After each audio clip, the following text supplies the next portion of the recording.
ஓய்வு பெற்ற காவல் கண்காணிப்பாளர் திரு சித்தண்ணன் நம்முடன் தொலைபேசி இணைப்பில் வந்திருக்கிறார். அவரிடம் பேசலாம். நன்றி திரு சித்தண்ணன், தொலைபேசி இணைப்பில் வந்ததற்கு.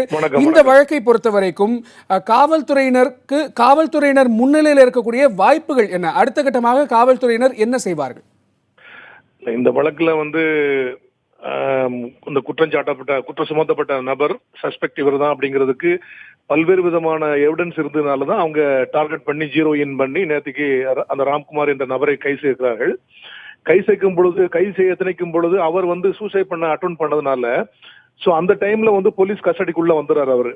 சோ அந்த டேட் அண்ட் டைம்ல is deemed to be under arrest இந்த கன்சர்ன்ட் கேஸ்ல.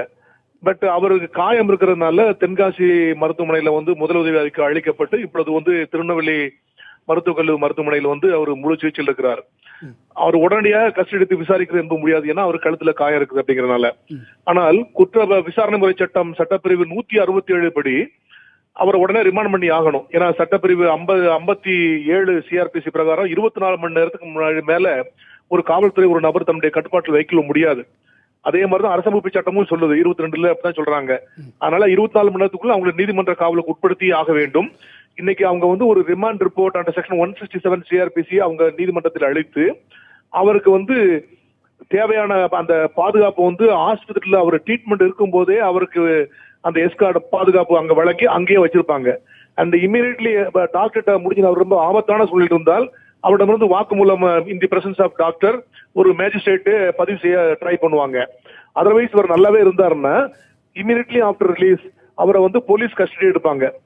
இந்த மாதிரி போலீஸ் அட் எ டைம்ல 7 days பீரியட் கஸ்டடி எடுக்கலாம். மேக்ஸிமம் ஒரு 15 days பீரியட் போலீஸ் கஸ்டடி எடுக்கலாம். போலீஸ் கஸ்டடி எடுத்து இதுல எந்தெந்த ஆதாரங்கள்லாம் வருதோ அந்த ஆதாரங்களை வச்சு அவரை கன்ஃபார்ம் பண்ணி அவரை லிங்க் பண்றதுக்கு வேண்டிய மற்ற எவிடன்சஸ் வேற ஏதாவது கிடைக்குமா அப்படிங்கறது அவர்கிட்ட இருந்து புதுசான ஒரு ஸ்டேட்மெண்ட் மூலமா வேற ஏதாவது புதுசா மெட்டீரியல் ஃபேக்டர் கண்டுபிடிக்க முடியுதா அப்படின்னு சொல்லி பார்த்து எல்லா ஆதாரங்களையும் அவர் இந்த கொலையை செய்வதற்கான நிரூபிக்கான அனைத்து ஆதாரங்களையும் காவல்துறை திரட்ட முயற்சிப்பார்கள். அது இந்த போலீஸ் கஸ்டடி முடிஞ்ச உடனே மறுபடியும் ரிமாண்ட் பண்ணுவாங்க. இந்த கேஸ் மிகப்பெரிய ஒரு கொலை வழக்கு. அதனால 90 நாட்களுக்குள் 167 சிஆர்பிசி முறை பிரகாரம் அவங்க விசாரணையை முடித்து இதுல குற்றப்பத்திரிகையை நீதிமன்றத்தில் தாக்கல் செய்ய வேண்டும்.